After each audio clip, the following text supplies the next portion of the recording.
ஹொசூரில் இந்த கிருஷ்ணகிரி பகுதியில் ஓலா நிறுவனம் வருது. ஓலா நிறுவனம் வரத்துக்கு முன்னாடி பின்னாடி என்ன ஆகுதுன்ற ஒரு ஒரு ஒரு ஜேர்னலிஸ்ட் ஒருத்தவங்க போய் ஒரு ஸ்டோரி எழுதுறாங்க. அப்போ அவர் எல்லாத்துலேயும் விசிட் பண்ணிட்டு ஒரு பஸ் ஸ்டாண்டில் நின்றுட்டு இருக்காங்க. அப்போ ஒரு லேடி நின்றுட்டு இருக்காங்க. சரி உங்ககிட்ட சும்மா கேட்கலான்னு அப்படின்னு கேட்கலாம் போது பேசுகிறாங்க. அந்த ஓலை மாதிரி பல நிறுவனங்கள், நிறைய நிறுவனங்கள் இப்போ புதுசாக ஹொசூரில் வருது. அது ஓலை கொஞ்சம் பழசப்போ இப்போ லேட்டஸ்ட்டாக வந்த இது இப்போ ஒரு 1 year பேக் நடந்தது. அவங்க போகும்போது இப்போ டாடா எலக்ட்ரானிக்ஸ்லாம் வருது.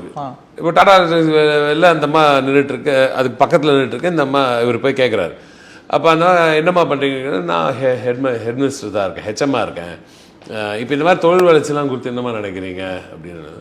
மிகப்பெரிய நல்ல விஷயம் தாங்க அப்படின்றாரு. எப்படி நல்ல விஷயம் ஸ்பெசிஃபிக்காக எதாவது சொல்ல முடியுமா?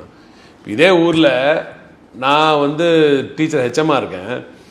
ஒரு பொண்ணு ஃபஸ்ட் ஸ்கூலில் கொண்டு போய் சரி, நாங்கள் 10 வருஷத்துக்கு முன்னாடி நாங்கள் போய் ஸ்கூலில் வீட்டுக்கு போய் தேடுவோம், கூப்பிடுவோம், பெண்கள் வாங்க படிங்க ரொம்ப முக்கியம் அப்படின்னு. அப்போ என்னமோ எதுங்க சும்மா பொண்ணுங்களை கூப்பிட்றீங்க, 15 வருஷம் 20 வருஷம் முன்னாடிலாம் இப்படிலாம் இருக்கும். நாங்கள் போய் கூப்பிட வேண்டியதாக இருக்கும், பெண்களை படிக்க வைங்க, படிச்சுன்னா கேட்டு பாதி பேர் கொண்டு விட மாட்டாங்க.